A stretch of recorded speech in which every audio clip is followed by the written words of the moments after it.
بعد پروگرام کا آغاز باقاعدہ ہو رہا ہے۔ مندوبین کرام، ہم آپ کا بہت شکر گزار ہیں کہ آپ نے سفر کی صحبت برداشت کر کے یہاں تشریف لائے اور ہمارے اس پروگرام میں شامل ہوئے۔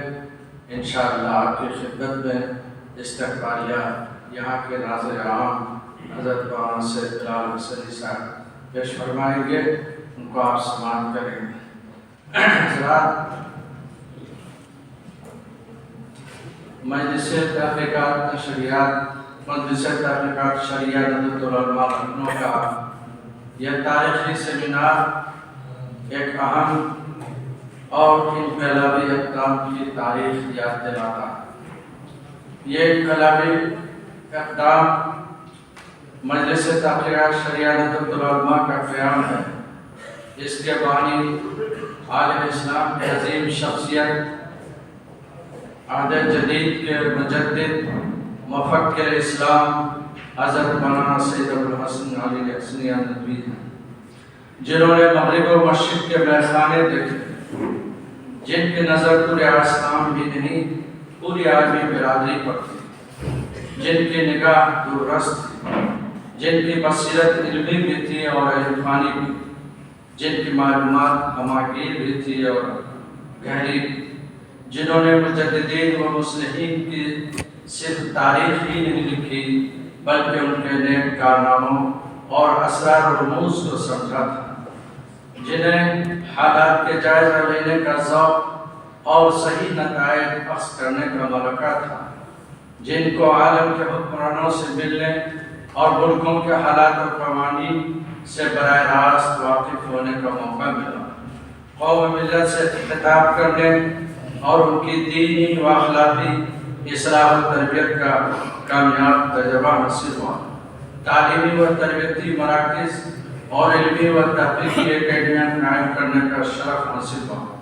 انہوں نے جدید سائنس و ٹیکنالوجی، نئی معاشی و سیاسی تبدیلی، عصری تمدنی و ثقافتی انقلابات کے اثرات کو اپنی چشم بصیرت سے دیکھا اور سمجھا تھا، اور ان حالات میں امت مسلمہ کی دینی و شرعی رہنمائی کی ضرورتوں اور تقاضوں کو سمجھا اور اس کے لیے فقہ اسلامی کی تدوین جدید کی ضرورت کو ناگزیر پایا اور اس کے لیے اجتماعی غور و فکر کی راہ کو حق و ثواب تک پہنچنے کا محفوظ ذریعہ سمجھا اور اس کو لازمی اقدام سمجھتے ہوئے 1 ستمبر 1963 میں مجلس تحقیقات شریعہ کی بنیاد ڈال کر ملت اسلامیہ کے قیمتی تحفہ اور اصحاب فقہ و فتاوی کے لیے غور و فکر کا ایک وسیع پلیٹ فارم فراہم کیا۔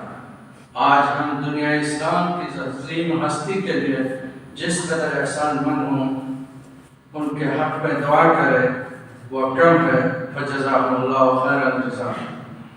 حضرات، اس مجلس کی تفصیلات، مجلس تحقیقات شریعہ کی تفصیلات انشاءاللہ مجلس کے موجودہ ناظم صاحب بصیرت عالم دین مولانا عتیق احمد بستوی کے کلیدی خطبے میں سنیں گے۔ اس مجلس کی صدارت عظیم شخصیت، مستند عالم دین، مرشد امت، آبروئے ملت، استاذ الاساتذہ، صدر عالم انڈیا مسلم پرسنل لا بورڈ، ناظم ندوۃ العلماء دامت برکاتہم کے خود سے محمود ہے۔ ندوۃ العلماء افتتاحی خطاب انشاءاللہ دنیا اسلام کی عظیم شخصیت، عربی زبان و ادب کے مشہور اسکالر و صحافی، استاذ الاساتذہ، محتمین دارالعلوم ندوۃ العلماء کا ہوگا۔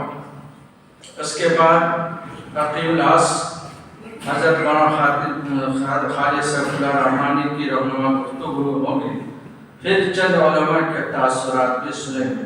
ان تمام پروگراموں سے قبل مشہور عالم دین، مستند عالم دین، دل دربند، زبان ہوشمند، ناظر عام ندوۃ العلماء حضرت مولانا سید بلال حسنی ندوی مدثر اللہ علیہ کا خطبہ استقبالیہ ہوگا۔ ہم ان کو زحمت دیں گے کہ آپ خطبہ استقبالیہ سے ہم مجلس حاضرین کو مستفیض فرمائیں۔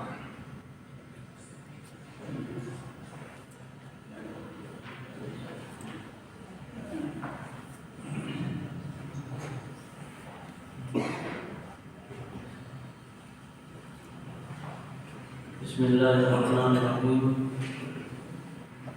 الحمد للہ رب العالمین، الصلاة والسلام علی سید المرسلین خاتم النبیین سیدنا و نبینا و مولانا محمد وعلى آلہ وصحبہ اجمعین وعلى من تبعهم بإحسان ودعا بدعوتهم إلى يوم الدين، اما بعد۔ حضرات، مجلس تحقیقات شرعیہ کے اجلاس میں آپ حضرات کا استقبال کرتے ہوئے بڑی مسرت محسوس ہو رہی ہے۔ 1963 کے اواخر میں مفکر اسلام حضرت مولانا سید ابوالحسن علی ندوی سابق ناظم ندوۃ العلماء نے اس کی ڈاک پیٹ ڈالی تھی، اور حقیقت میں بانیان ندوۃ العلماء کا ایک خواب تھا جس کو حضرت مولانا شرمندہ تعبیر کرنا چاہتے تھے۔ ندوۃ العلماء کے مقاصد میں جہاں اصلاح نصاب، رفع نزاع باہمی اور ایسے علماء کو تیار کرنا تھا جو دین کی ہر سطح پر ترجمانی کر سکیں، اسی طرح اس تحریک کے پیش نظر یہ بھی تھا کہ جدید مسائل کا حل امت کے سامنے پیش کیا جائے۔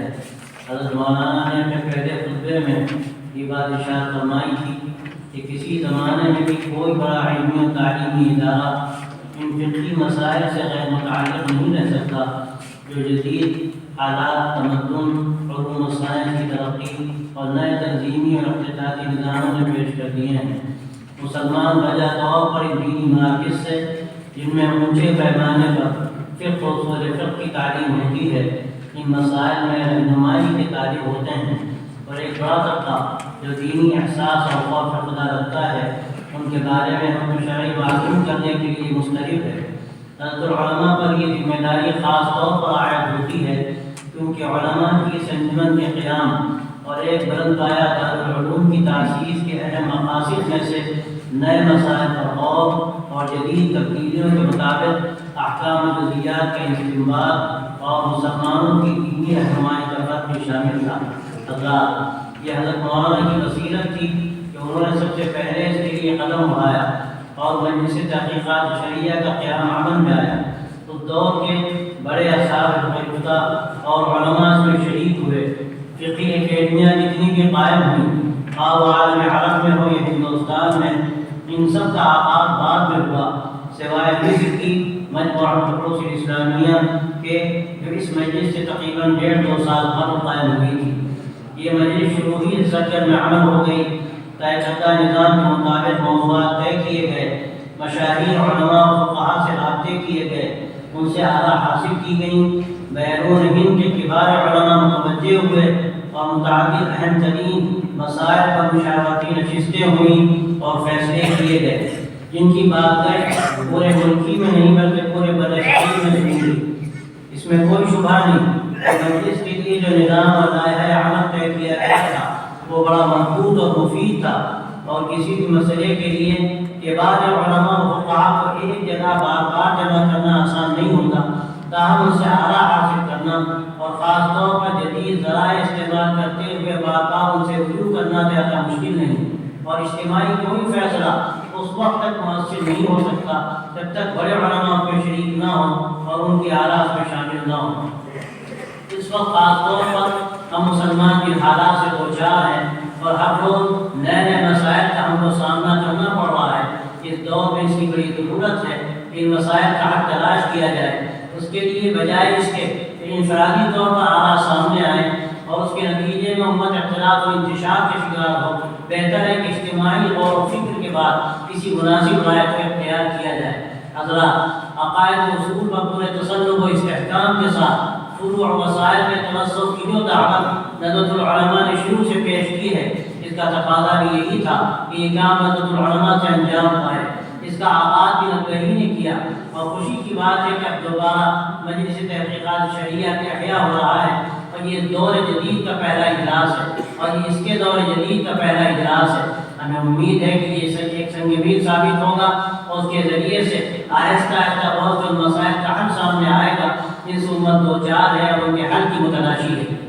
सन 1963 में जब मजलिस कायम हुई थी उस वक्त शायद वो वसाइल मैसर नहीं थे जो अब मैसर हैं। ताहम उस वक्त जो जलील क़द्र उलमा थे आज वो गहराई रखने वाले उलमा कम से कमतर होते जा रहे हैं। हमें उम्मीद है कि ये कोशिश इंशाअल्लाह अफराद साजी का भी काम अंजाम देगी और कारवां को बेहतर से बेहतर अफराद मिलते रहेंगे। मैं मुबारकबाद देता हूँ मजलिस के चौथे नाज़िम मौलाना अहमद साहब बस्तवी को। अभी सिर्फ चंद साल का अरसा गुजरा, इसमें लॉकडाउन की मुद्दत भी शामिल है, लेकिन उन्होंने इस इदारे में अपनी ज़िंदगी बख्शी। इस वक्त आप हज़रात इस मौजू को लेकर बैठे हैं, उसका ताल्लुक कोविड-19 की बीमारी के नतीजे में पेश आने वाले मसाइल से है। उम्मीद है कि इंशाअल्लाह इस इज्तिमा से लोगों को एक रोशनी मिलेगी और मसाइल का मुतफ़क़ा हल सामने आएगा। तो ये सिलसिला इंशाअल्लाह आगे भी जारी रहेगा। मैं आप तमाम हज़रात का नदवे की सरज़मीन पर इस्तक़बाल करता हूँ और शुक्रिया अदा करता हूँ कि आप अपने कीमती वक्त को फारिग़ करके तशरीफ़ लाए। अल्लाह तबारक व तआला कबूल फरमाए और मुफीद बनाए। व आखिर दअवाना अनिल हम्दुलिल्लाहि रब्बिल आलमीन।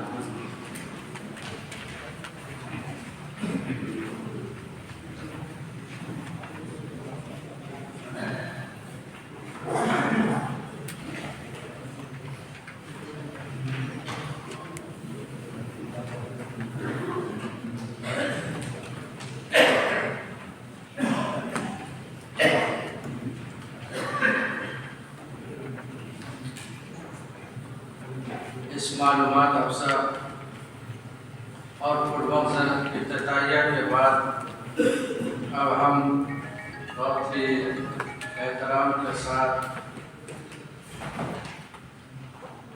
अहम शख्सियत और अरबी ज़ुबान व अदब के माहिर उस्ताद असातिज़ा मोहतरम दारुल नदवतुल उलमा डॉक्टर सईदुर रहमान आज़मी दावत बरकातहू को शामिल देंगे।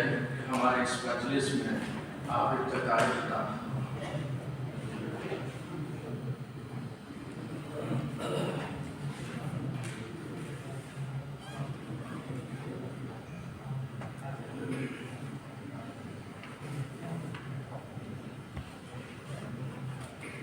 बिस्मिल्लाहिर्रहमानिर्रहीम।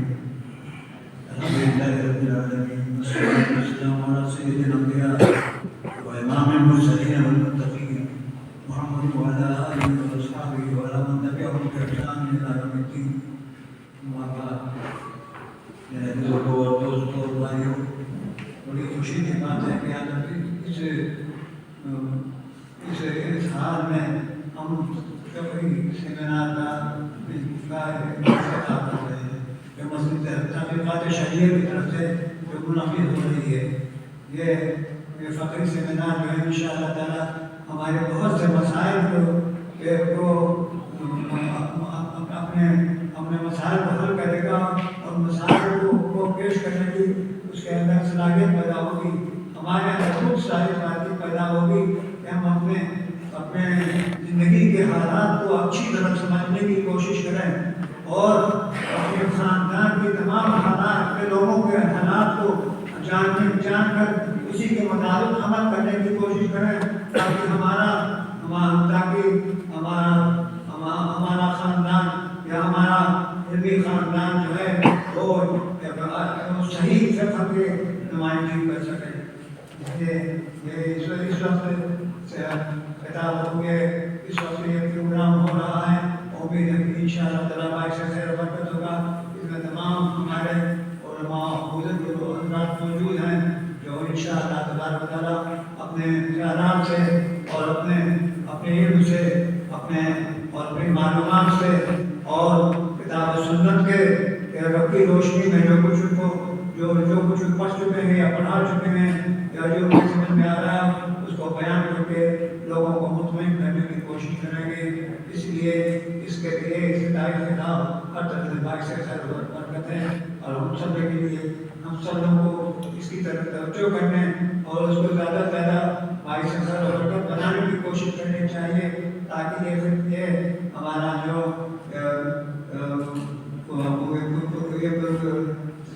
सेमिनार के जरिए जो खिताब हो रहा है ये बाइसे खैर बरकत बने और ये सेमिनार हर तरह से कामयाब हो और लोगों के लिए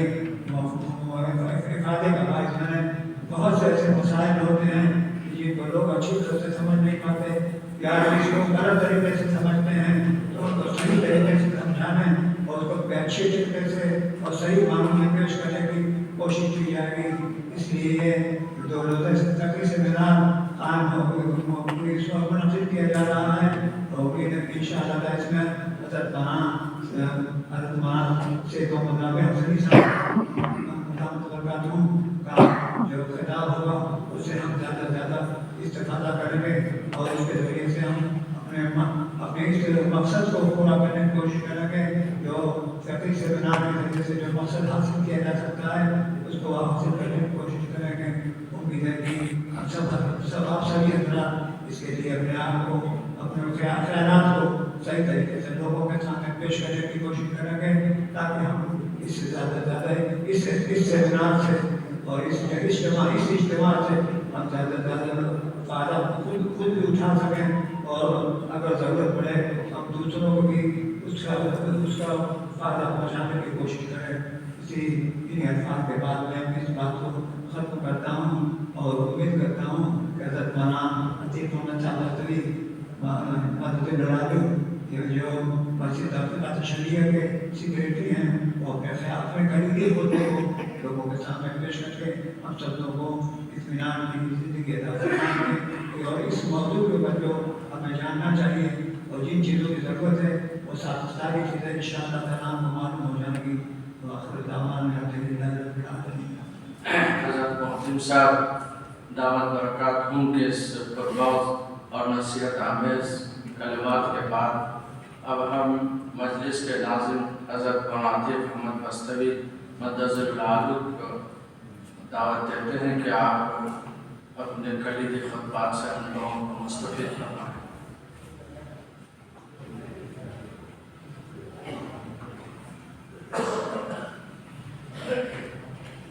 अल्हम्दुलिल्लाहि रब्बिल आलमीन वस्सलातु वस्सलामु अला खातिमिन नबिय्यीन मुहम्मद व अला आलिहि व सहबिहि अजमाइन। अम्मा बाद, हज़रत मोहतरम गिरामी मोहतरम बाज़ों उलमा मौलाना डॉक्टर आदमी नाम बरकातहू नाज़िर आम उलमा हसनी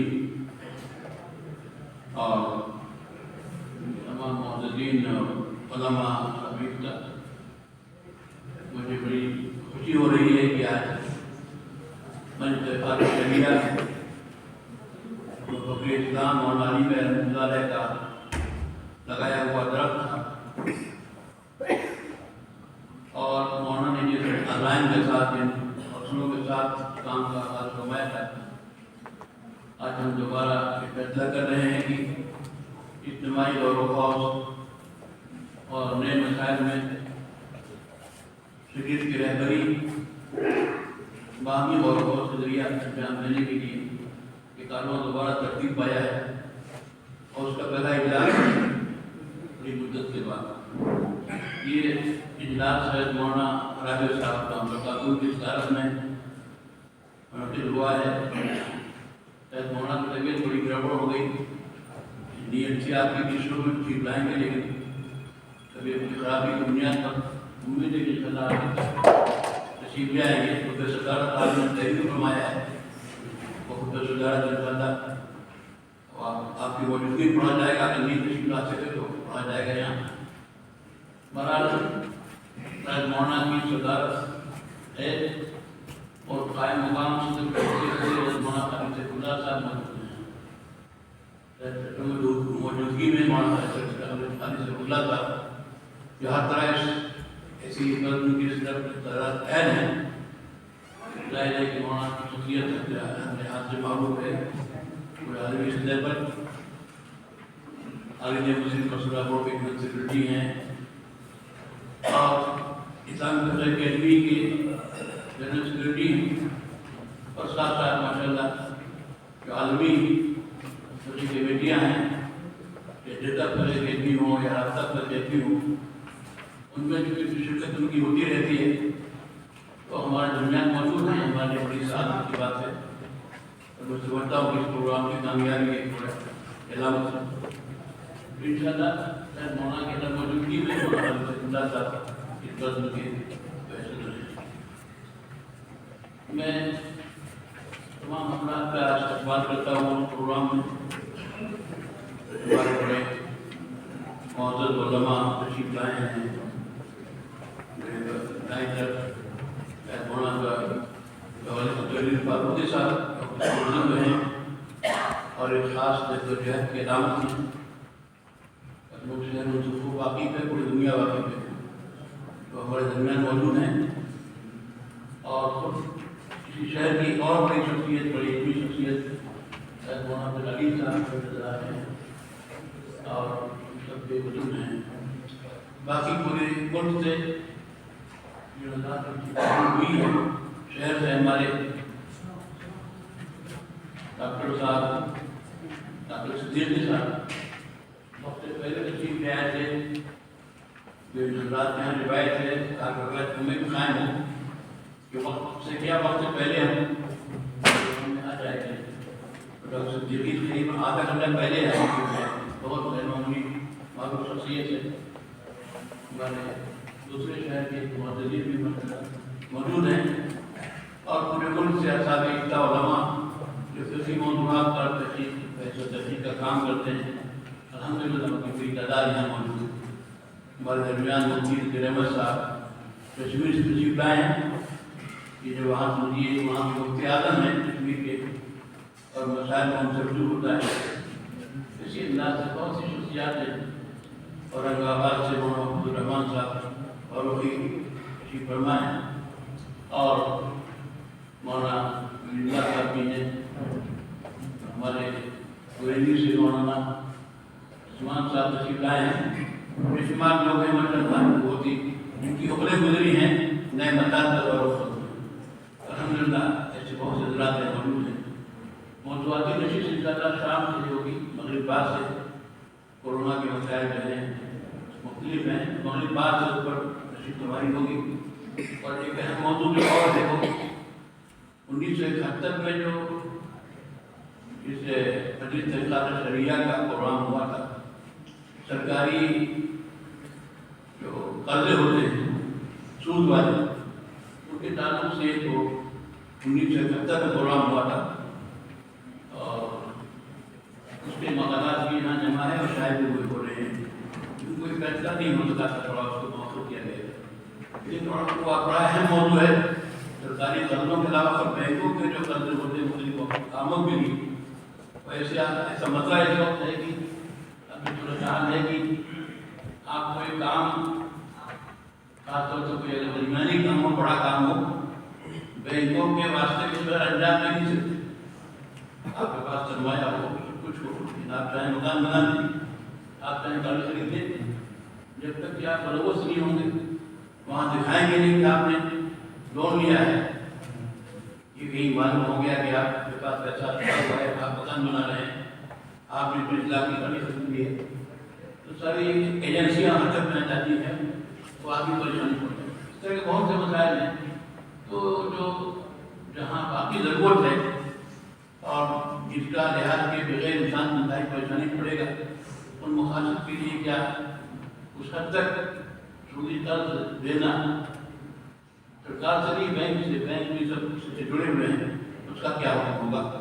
तो ये मौजूद है, अहम मौजूद है इंशाअल्लाह। ये कल तो देर पैसा आई थी। इस वक्त जो मैंने तहरीर लिखी थी मौके के लिए आपके सामने पेश करता हूँ और मैं उम्मीद करता हूँ इंशाअल्लाह मेरी तहरीर के बाद मौलाना सब मौजूद हैं जो इस मैदान के बहुत ही आवाज़ हैं। इंशाअल्लाह कम से कम 20-25 मिनट उनके खुसूसी खिताब से मुंतकिल होंगे मौजूद पर जो भी ताल्लुक से और नए मसाइल पर और बहुत से ताल्लुक से उनकी जन्म में रहनुमाई होगी और पेश फरमाएंगे। बाकी प्रोग्राम आपके सामने है, वो इंशाअल्लाह मुकम्मल होगी। तो मैं ये खुतबा आपके सामने पेश करता हूँ। नए बेशमदा मसाइल में खास तौर से वो मसाइल जिनका दायरा असर काफ़ी वसी हो और मुख्तलिफ जिहाद होने की वजह से उनका शरीर पेचीदा और दुश्वार हो। اجتماعی جہاد کی ضرورت کا احساس دور قدیم سے چلا آ رہا ہے۔ غیر مخصوص مسائل میں تجدید شریعہ کی روشنی میں حکم شرعی متعین کرنا بہت نازک اور حد درجہ ذمہ دارانہ عمل ہے۔ یہ کام انہیں خدا ترس زمانہ شناس علماء اور فتح کا ہے جن کے تجدید شریعہ پر گہری نظر اور وسیع نظر ہو اور جن کے اندر استنباط مسائل کی بھرپور صلاحیت ہے۔ رسول اللہ صلی اللہ علیہ وسلم نے خود صحابہ کرام کو اصول اتحاد سکھایا اور غیر منصوص مسائل پر حکم شرعی کی دریافت انہیں کس طرح کرنی چاہیے اس سلسلے میں بنیادی رہنمائی فرمائی۔ رسول اکرم صلی اللہ علیہ وسلم نے جب حضرت معاذ بن جبل کو یمن کا قاضی مقرر کیا، ان کو رخصت کرنے کے لیے ان کے ساتھ دور تشریف لے گئے۔ اس دوران حضرت معاذ بن جبل رضی اللہ عنہ جنہیں اللہ کے رسول نے قضا کی قدیم ذمہ داری سے پس کمائی تھی، اس موقع پر رسول اللہ صلی اللہ علیہ وسلم نے خود ان سے سوال کیا کہ اگر کوئی معاملہ پیش آئے تو تم کس چیز سے فیصلہ کرو گے؟ انہوں نے عرض کیا کہ کتاب اللہ سے۔ آپ نے فرمایا کہ کتاب اللہ میں حکم منسوخ نہ ہو تو کیا کرو گے؟ کہا کہ رسول اللہ صلی اللہ علیہ وسلم کی سنت مطابق فیصلہ کروں گا۔ آپ صلی اللہ علیہ وسلم نے دریافت فرمایا کہ اگر سنت رسول میں بھی اس کا حکم نہ ملے تو کیا کرو گے؟ تو انہوں نے عرض کیا کہ میں قیاس سے فیصلہ کروں گا۔ اجتہد برائے کی بات آتے ہیں، رائے کا معنی قیاس نہیں ہو سکتا، اس سے وسیع تر معنی بھی اس کا آتا ہے، اور اس میں کوئی کمی نہیں کروں گا، یعنی پورے غور و خوض کے بعد اور حکم شرعی پر مطبوع ہونے کے بعد فیصلہ کروں گا۔ رسول اکرم صلی اللہ علیہ وسلم نے اس جواب پر ان کا سینہ سے دبایا اور فرمایا کہ تم تمام تعریفوں سے اللہ کے لیے جس نے اپنے رسول کے فرستادہ کو اس جواب کی توفیق دی جس کو اللہ اس کے رسول پسند فرماتے ہیں۔ معاذ بن جبل کی اس حدیث کو بہت سے محدثین نے روایت کیا ہے اور تمام فقہاء نے قیاس کی حجیت میں اس حدیث سے بھی استدلال کیا ہے۔ حافظ ابن قیم نے اپنی مشہور کتاب علام الموقعین رب العالمین میں بڑی اہمیت سے اس حدیث کو نقل فرمایا ہے، اس کی اچھی تشریح کی ہے اور اس کی روایتی حیثیت پر بھی کلام کیا ہے۔ خود رسول اکرم صلی اللہ علیہ وسلم نے بات کے بعد صحابہ کے سوال کے جواب میں انہیں ہدایت دی کہ کتاب و سنت میں کسی مسئلے کا حکم نہ ملے تو خدا ترس ماہر علماء کے اجتماعی مشورے سے اس کا حکم دیا جائے، ایک انفرادی آیت کو بروکار نہ لایا جائے۔ چنانچہ طبرانی نے الموسط میں تاریخ نے ابی طالب کی حدیث نقل فرمائی، قلت یا رسول اللہ الامر ينزل بنا لم ينزل فيها القرآن ولم تبني فيه منك سنة، فقال أجمع العالمين من المؤمنين فجعلوه شورى بينهم ولا تنظروا فيه برأي واحد۔ علی نے عرض کیا کہ اللہ کے رسول اگر ہمارے سامنے کوئی معاملہ آتا ہے جس کے بارے میں نہ قرآن کوئی حکم ہو اور نہ آپ کی کوئی سنت ہو تو ہم کیا کریں؟ آپ نے فرمایا اہل ایمان جیسے علماء کو جمع کرو، علماء اس سے باہمی مشورے سے طے کریں، کسی ایک کی رائے سے اس پہ فیصلہ نہ کرو۔ اس حدیث کی روایت میں طبرانی اوسط نے کی ہے، اس کے راوی ثقہ ہے، صحیح بخاری کی روایت ہے، جیسا کہ علامہ حیثمی نے حکمت روایت نہیں میں حوالہ اس کا دور صحابہ میں اجتماعی اتحاد، دور صحابہ میں شرعی مسائل میں اجتماعی اتحاد اور خوف کا رواج رہا۔ قریب دو حضرت عمر فاروق بن خطاب رضی اللہ عنہ نے اپنے دور خلافت میں شرعی مسائل اور اسلامی مسائل میں غور و خوض کے لیے دو شورا بنا رکھی تھی۔ نمبر ایک خصوصی شورا جس میں مہاجرین پوری میں سے خلفائے صحابہ اور انصار میں سے کبار صحابہ شامل تھے۔ ان حضرات سے حضرت عمر چھوٹے بڑے تمام معاملات میں مشورے کرتے تھے۔ دوسرے عمومی شورا جو اس سے کہیں زیادہ وسیع تھی، کوئی اہم معاملات پیش آنے پر حضرت عمر اس شورا کو بلاتے تھے۔ مدینہ منورہ میں جو بھی مشورہ قیادت والے صاحب الرائے بات ہوتے تھے انہیں اس میں شامل کیا جاتا۔ عام طور سے مجموعی میں یہ شورا ہوتی، پھر اگر مجموعہ زیادہ ہو جاتا تو مسجد نبوی کے باہر کبھی مدینہ منورہ کے باہر لوگوں کو جمع کیا جاتا اور معاملہ ان کے سامنے پیش کیا جاتا اور رائے دی جاتی۔ سوال علاق کی زمینوں کے بارے میں اختلاف پیدا ہوا، حضرت عمر نے اس پر غور و خوض کے لیے ایک بڑی شورا بلائی تھی۔ تو یہ 3 روز تک مشورہ ہوا، پھر فیصلہ ہو سکا۔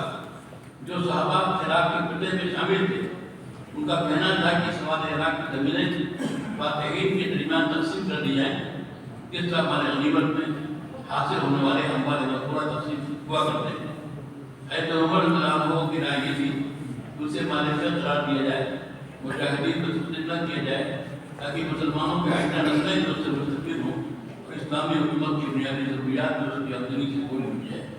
बिलाखिर 2-3 रोज़ की समय और खौफ के बाद साहब कराम के इस अजीब शुरा में ये तय पाया कि सवाल इराक़ की ज़मीनों को मालिकियत करार दिया जाए, उससे पैदा करने वाले मुजाहिदीन में तकसीम न किया जाए, क्योंकि उसकी आमदनी से आने वाली नस्लों के हुकूक भी मुताल्लिक़ है। इस वाक़े की तफसील का मौक़ा आज मैं सल्लाम की किताब हवाला बारे में मौजूद। दौरे सहाबा और दौरे ताबीन में इज्तिहाद और इस्तिंबात करने वाले हज़रात आमतौर पर दूसरे हर एक से मशवरा मुज़ाकरा कर लिया करते थे। उन्हें एक दूसरे से पूछने और इस्तेमाल करने की कोई हिचक पसंद नहीं होती थी। तमाम वक़ाए सहाबा और ताबीन तवाज़ो और उतनी के सिफात से मुतसिफ थे, दीन और इल्म सीखने का तर्जा हरीफ थे। उन्हें एक दूसरे से इस्तेमाल में आर महसूस नहीं होती थी। अपने बड़ों और अपने मुआसिरीन से इस्तेमाल करने के अलावा वो अपने छोटों से भी इस्तेमाल किया करते थे और मसाइल में बाहम मुज़ाकरा और रोज़मर्रा का मामूल था। तमाम अइम्मा तहक़ीक़ भी इन्हीं सिफात से मुतसिफ थे। उनकी इज्तिहाद में इज्तिमाई और वफ़द का उन्सुर भी मौजूद है। दौरे ताबीन में मदीना मुनव्वरा के फ़ुक़हाए सवा दूसरे से मशवरा करने और इस्तेमाल करने के आदी थे। इमाम बुखारी का मसाइल पर गौर करने का अंदाज़ वाले तौर पर मशावरती और इज्तिमाई था। इमाम साहब के कलामला मक़ाम इज्तिहाद पर क़ाइम थे और उन्हें मुख्तलिफ़ उलूम में दर्ज था। इमाम साहब के साथ बैठकर मसाइल पर इज्तिमाई और गौर करते थे। हर एक को अपनी बात पेश करने, उस पर दलाइल का इज़हार करने का पूरा मौका होता था। इस तरह के ज़मीर में इज्तिमाई इज़्तिहाद शामिल न आए, जैसे कि हदीस में सबक है। हदीस में इज्तिमाई इज़्तिहाद के 19वीं और 20वीं सदी में शरअती और सियासी तनाज़ुरात के नतीजे ज़िंदगी के मुख्तलिफ़ मैदानों में बेशुमार नए पेचीदा मसाइल ने जन्म लिए। माशियात की दीनी शक्लें वजूद में आईं, सनअत और हिकमत के मैदान में हज़ारों नई मसनूआत वजूद में आईं। साइंसी तरक्कियात के नतीजे में इंसानों ने फज़ाओं और समुद्रों को मुसख्खर किया, सितारों में कमर डाली और गैर मामूली तग़य्युरात ने हज़ारों नए मसाइल पैदा किए, जिस पर शरीक उसूलों की रोशनी में गौर करना और हुक्म शरीक तय करना ज़रूरी हो गया। इस मरहले में उलमा के तबके में शिद्दत से इस बात का एहसास हो रहा कि इन नए पेचीदा मसाइल को हल करने के लिए बाबसीरत उलमा और फुक़हा की इज्तिमाई और खौफ इज्तिमाई इस्तिंबात का इज्तिहाद करना ज़रूरी है। सबसे पहले शाम के मशहूर मुसन्निफ़ और मौलिफ़ रफ़ीक़ al-Azm ने इस मौजू पर क़ज़ाउल फ़र्द और क़ज़ाउल जमाअह के नाम से रिसाला तस्लीफ़ किया। मिस्र के हिसाब से और दूर तक उस रिसाले की खोज होगी। फिर उस दौर के मुक़द्दस उलमाए फुक़हा ने इस फ़िक्र और ख़याल को आगे बढ़ाया और इस पर तहरीरें भी की। ख़ास तौर से शेख मुस्तफ़ा अल-गरका ने अपनी शरह किताब अल-मदख़ुल आम ने इज्तिमाई इज्तिहाद में ज़रूरत और अहमियत में बहुत मुवस्सित और जामे अंदाज़ में रसूख़ करवाई। और अब तरह मुस्लिम ममालिक ने इज्तिमाई इज्तिहाद इस्तिंबात के नज़दीक को कबूलियत हासिल हुई और उसे अमली शक्ल देने के लिए मुख्तलिफ़ इक़दामात सामने आए। दौरे हादिर में इज्तिमाई इज्तिहाद की कोशिशें, इस सिलसिले में 1961 काफ़ी अहमियत का हमला। उस साल आलम इस्लाम में 2 अहम कॉन्फ्रेंसें मुनक़िद हुई। पहली कॉन्फ्रेंस दिमश्क में उसूल फ़िक़्ह इस्लामी हफ्ता के नाम से मुनक़िद हुई, जिसमें आलम इस्लाम की टोटी के उलमा और फुक़हा ने फ़िक़्ह इस्लामी के अहम मौज़ूआत पर मक़ाले पढ़े और मुनाज़िर थे। इस पर इज्तिमाई इज्तिहाद का मौज़ू भी बार बार बहस आया, उसके फ़वाइद, तरीक़ाकार वग़ैरह हुई। दूसरी कॉन्फ्रेंस उसी साल जामिअतुल काहिरा में मोतबर मजमुअत इस्लामिया के नाम से मुनक़िद हुई और इसमें बड़े पैमाने पर पूरी दुनिया से रोशन आलम इस्लाम से मुमताज़ उलमा और फुक़हा को जमा किए गए और फ़िक़्ह इस्लामी के मौज़ू पर बड़े संगीन मक़ालात पढ़े गए और मुनाज़रा मुनासिब हुए। फ़िक़्ही मसाइल पर इज्तिमाई और खोज के लिए 1961 में जामिअतुल अज़हर के मजमुअत इस्लामिया की तासीस हुई। ये इदारा आलम इस्लाम में इज्तिमाई इज्तिहाद के दूसरे में पहला मुआहदा है।